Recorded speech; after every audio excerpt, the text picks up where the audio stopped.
مثال کے طور پر انسان کی فطرت ہے کھانا کھانا. آپ کھانا کھاتے ہیں, سب لوگ کھاتے ہیں. بھوک لگتی ہے انسان کو, اور وہ بھوک لگنے پر کیا کرے گا؟ کھانا کھائے گا. نیند لگتی ہے, یہ انسان کی فطرت ہے, سوتا ہے. ہنستا ہے, روتا ہے, یہ انسان کی فطرت ہے. یہ تمام چیزیں ایسی ہیں جو اس کی پیدائشی ہیں. بھوک لگنا انسان کی فطرت. اب اگر میں آرڈر دے دوں کہ تم دن بھر بلکہ 1 مہینے تک 2 مہینے تک چھو بھی نہیں سکتے کھانے کو, تو اس کا مطلب کیا ہوا؟ میں نے فطرت کے خلاف بات کیا, انسان کی فطرت کے خلاف. آپ کو میں یہ کہوں کہ تم 48 گھنٹے تک سو نہیں سکتے, پلک جھپک نہیں سکتے, تو گویا کہ میں نے فطرت کے خلاف بات کیا. انسان کی فطرت اس کو ایکسپٹ نہیں کرے گی, کیونکہ اس کی طبیعت میں سونا ہے, آرام کرنا ہے, پیدائشی ہے. تو اسلام نے ایسا کوئی بھی حکم اپنے ماننے والوں پر نافذ نہیں کیا جو اس کی فطرت کے خلاف ہو. اس کی فطرت کے خلاف کوئی بھی حکم نہیں. ہاں, لیکن دوسرے لوگوں نے فطرت کے خلاف بہت ساری چیزیں عائد کی ہیں اپنے ماننے والوں پر. اس کی چند مثالیں بتاؤں گا. اچھا, ایک بات میں کلیئر کر دوں اپنی تقریر سے پہلے ہی. اسلام کی خاصیت یہ ہے کہ اسلام کبھی بھی دوسرے آئے ہوئے پہلے کے دین جتنے بھی ہیں ان کو جھوٹا نہیں کہتا, چاہے وہ عیسائیت ہو, یہودیت ہو, تورات, انجیل, زبور.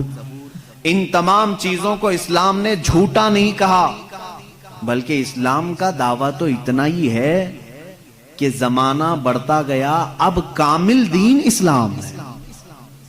اس کا دعویٰ اتنا ہی ہے. ہم نے یہ نہیں کہا کہ اس سے پہلے جتنے آئے تھے سب غلط تھے, نہ.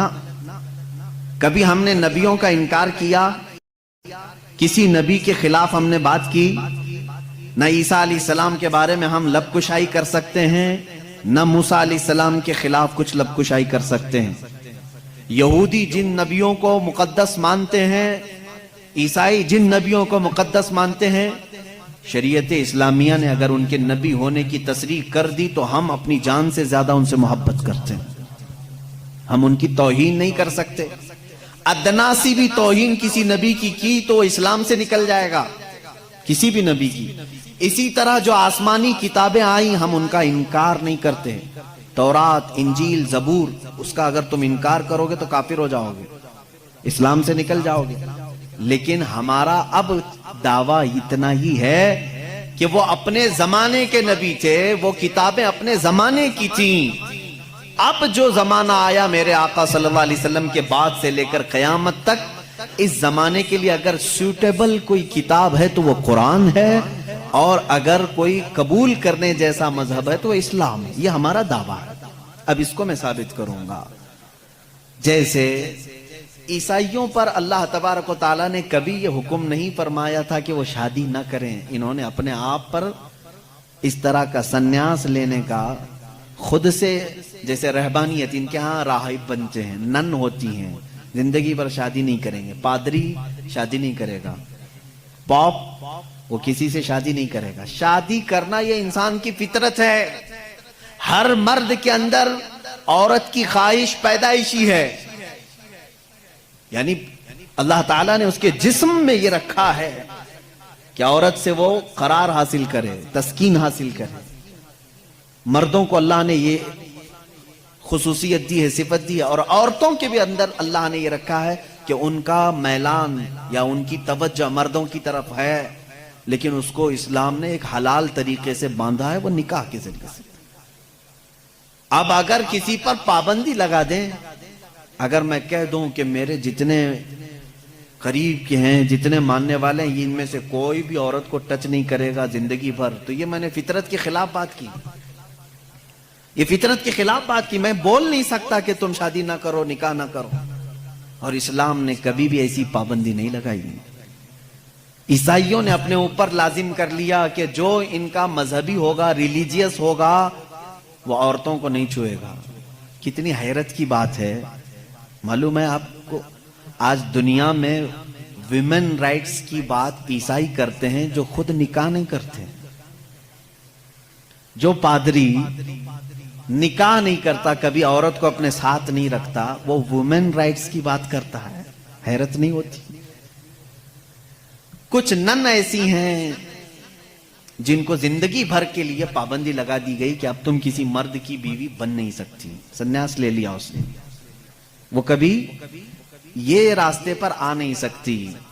یہ فطرت کے خلاف ہے اور ہم نے اس کے انجام دیکھے ہیں, بلکہ اخباروں نے آپ سب کو بتایا بھی ہوگا. حقیقت ہے کہ جب فطرت کے خلاف کوئی بات کی جاتی ہے تو وہ چند دن تک تو چل سکتا ہے, لیکن پھر کہیں غائبانہ طور پر لاوا پھوٹ ہی جاتا ہے.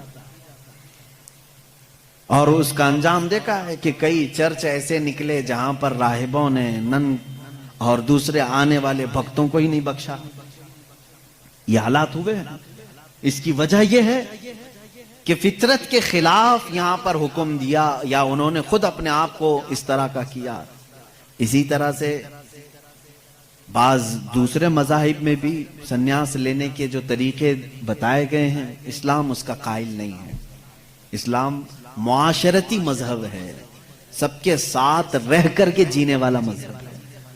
اگر دنیا کو ترک کرنے کا مطلب یہ ہوتا کہ انسانوں میں نہ رہا جائے تو کبھی رسول کریم صلی اللہ علیہ وسلم مدینے جیسے شہر میں رہتے ہی نہیں, جنگل میں جا کر کے رہتے ہیں, کنارہ کشی اختیار کر لیتے. لیکن اسلام معاشرتی مذہب ہے, یعنی لوگوں کے درمیان رہنے کا مذہب ہے, دین ہے. ہم سنیاس نہیں لیتے. ایک صحابی, 3 صحابہ حضور صلی اللہ تعالی علیہ وسلم کے حجرے کے باہر کھڑے ہو کر کے یہ باتیں کر رہے تھے. حضور صلی اللہ علیہ وسلم رات کو عبادت کے لیے کھڑے ہوتے تو آدھی رات گزر جاتی تھی. تو تینوں نے دیکھ کر کے کہا یہ تو بخشے ہوئے ہیں, یہ معصوم ہیں, ان سے کوئی خطا نہیں ہوئی, اس کے بعد اتنی عبادتیں ہیں ان کی, ہم جیسوں کو تو کیا کرنا چاہیے, بڑی عبادت کرنی چاہیے جب رسول اتنی عبادت کر رہے ہیں. تو ان تینوں صحابہ میں سے تینوں نے کیا کیا جانتے ہیں؟ ایک نے یہ اس دن وعدہ کر لیا, آج کے بعد سے میں کبھی کسی عورت کے پاس جاؤں گا ہی نہیں, زندگی بھر کے لیے عورت کے قریب نہیں جاؤں گا. دوسرے صحابی نے کہا آج کے بعد سے میں کبھی رات کو سوؤں گا ہی نہیں, پوری رات کھڑا رہوں گا. تیسرے صحابی نے کہا آج کے بعد سے میں کبھی کھاؤں گا ہی نہیں, دن میں بھی اور رات میں بھی روزہ رکھوں گا. رسول کریم صلی اللہ تعالی علیہ وسلم اندر سے سن رہے تھے, باہر تشریف لائے ہیں, اور میرے آقا صلی اللہ تعالی علیہ وسلم نے پوچھا تم میں سے کون کون ہے جو یہ باتیں کر رہا تھا؟ وہ صحابہ نے کہا کہ یا رسول اللہ صلی اللہ علیہ وسلم, ہم نے آپ کی عبادتوں کو دیکھ کر کے یہ کہا, جب آپ سید الانبیاء ہیں, معصوم ہیں, آپ اتنی عبادت کرتے ہیں تو پھر ہماری عبادت کا حال کیا ہونا چاہیے؟ ہمیں بہت زیادہ عبادت کرنے کی ضرورت ہے, اس لیے ہم نے ایسے ایسے عہد کیے. میں نے کہا ہے کہ آج سے میں عورتوں کو چھوؤں گا نہیں, کبھی کسی کے قریب نہیں جاؤں گا, نکاح کر کے بھی نہیں جاؤں گا. دوسرے نے کہا میں نے یہ کہا ہے کہ رات کو سوؤں گا نہیں. تیسرے نے کہا میں نے یہ کہا ہے کہ آج کے بعد سے کبھی کھاؤں گا نہیں. اللہ کے نبی صلی اللہ علیہ وسلم نے فرمایا اسلام یہ نہیں ہے, اسلام یہ نہیں ہے. میری سنت پر اگر عمل کرنا چاہتے ہو تو میں اللہ کی عبادت کا بھی حق ادا کرتا ہوں اور عورتوں کا بھی حق ادا کرتا ہوں. میں نے اپنی رات کو تقسیم کر رکھا ہے, بیویوں کے لیے بھی حق ہے اور اللہ کی عبادت کا بھی حق ہے. اور دوسرے سے کہا تم نے کہا کہ رات کو کبھی سوؤں گا ہی نہیں, یہ بھی ہمارا طریقہ نہیں ہے, تم فطرت کے خلاف بات کر رہے ہو, بیمار ہو سکتے ہو, روزانہ رات پورے نہیں سو رہے. اب یہاں اس پر میں رک کر کے کہوں گا حضور صلی اللہ علیہ وسلم نے اس صحابی کو منع کیا جو یہ کہہ رہے تھے میں رات بھر عبادت کروں گا. حضور نے فرمایا میری سنت یہ ہے کہ میں تھوڑی رات آرام کرتا ہوں اور تھوڑی رات اپنے رب کی عبادت بھی کرتا ہوں. تمہارے جسم کا بھی تم پر حق ہے, اس کو بھی آرام دو. اور پھر تیسرے صحابی سے کہا میری سنت یہ ہے کہ میں افطاری بھی کرتا ہوں اور سحری بھی کرتا ہوں اور روزہ بھی رکھتا ہوں. ایسا نہیں کہ پورا پابندی کر لیا, جبکہ وہ رسول جن کو اللہ تعالیٰ جنت سے کھلاتا پلاتا ہے, اس کے باوجود میرے آقا صلی اللہ علیہ وسلم فرماتے ہیں کہ کنٹینیو روزہ رکھنا نہیں چاہیے, کہ تمہارے جسم کا تم پر حق ہے, کمزوری آ جائے گی. حضور نے منع فرمایا میں ایک دن روزہ رکھتا ہوں ایک دن نہیں رکھتا, یا میں افطار کرتا ہوں شام کے وقت اور دن میں روزہ رکھتا ہوں. اس کا مطلب یہ ہے میرے عزیزو، اس پوری حدیث کا خلاصہ یہ ہے، اللہ کے نبی صلی اللہ تعالی علیہ وسلم نے جو حکم دیے، اسلام کا خلاصہ یہ ہے کہ اس میں کہیں پر بھی افراط و تفریط نہیں، یعنی بہت تنگی والے حکم بھی نہیں اور بہت ڈھیل بھی نہیں۔ اسلام درمیانی راستہ ہے، درمیانی راستہ ہے۔ اب یہاں ان لوگوں کو سوچنا چاہیے، حضور نے جس صحابی کو رات بھر عبادت کرنے کے لیے منع کیا، یہاں رات بھر گیم کھیلنے والے لوگ موجود ہیں، پوری رات بھر عیاشی کرنے والے موجود ہیں، ان کو تو رات بھر کھڑے ہو کر کے عبادت کرنے کو میرے آقا نے منع کیا تھا۔ آرام کرو تھوڑی دیر، اپنے جسم کو راحت پہنچاؤ۔ اس طرح سے اسلام کی یہ خصوصیات ہے کہ اسلام انسان کی فطرت کے عین مطابق ہے، اسلام کی فطرت کے مطابق ہے۔ اسی لیے قرآن کہتا ہے لا یکلف اللہ نفسا الا وسعها۔ میں آج چیلنج کرتا ہوں، ایک ایسا حکم لا کر کے دکھا دو، ایک ایسا حکم اسلام میں کہ جس میں ایسا لگتا ہو کہ یہ انسان کے لیے بھاری ہے، ایسا نہیں ہونا چاہیے، ایسا نہیں ہونا چاہیے تھا۔ اسلام نے اپنے ماننے والوں پر یہ پابندی کیوں لگائی؟ ان کے پاس کیا ہے معلوم ہے؟ مخالفین اسلام کے پاس اگر وہ لائیں گے کوئی چیز تو یہ کہیں گے کہ اسلام سال میں ایک مرتبہ پورے مہینے بھر لوگوں کو بھوکا کیوں رکھتا ہے، بھوکا کیوں رکھتا ہے، جبکہ یہ انسان کی فطرت کے خلاف ہے۔ انسان کھانا پانی پسند کرتا ہے اور آپ اس کے کھانے پانی کو روک رہے ہیں۔ تو میں پہلا جواب تو یہ دوں گا کہ روزے رکھنے سے کتنے مسلمان مر گئے؟ پہلی بات یہ ہے، اگر ہر سال ایک مہینہ رمضان میں اسلام اپنے ماننے والوں کو روزے رکھواتا ہے تو پھر یہ مسلمانوں کا صفایا ہوتے رہنا چاہیے۔ اگر یہ صحت کے خلاف ہوتا تو، اگر یہ ہمارے جسم کے خلاف ہوتا روزہ رکھنا، تو اسلام میں ہر سال رمضان کے ٹائم پہ لاکھوں کی موت ہو جانا چاہیے، بھوک سے مر گئے، بھوک سے مر گئے۔ اب تک تو اسلام ہی نہیں ہوتا 1400 سال سے،